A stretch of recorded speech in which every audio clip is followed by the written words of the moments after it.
ভারতে একটি হোটেলের নীল ছবির শুটিং স্পট থেকে দুই যুবক সহ এক বাংলাদেশি তরুণীকে গ্রেপ্তার করেছে দেশটির পুলিশ।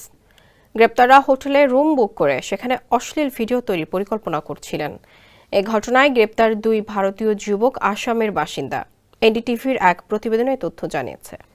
জানা যায় ২২ বছর বয়সী বাংলাদেশি তরুণী মিন আক্তার সীমান্ত দিয়ে ভারতে প্রবেশ করেছিলেন, তবে তার কাছে বৈধ কোনো কাগজ বা পাসপোর্ট ছিল না।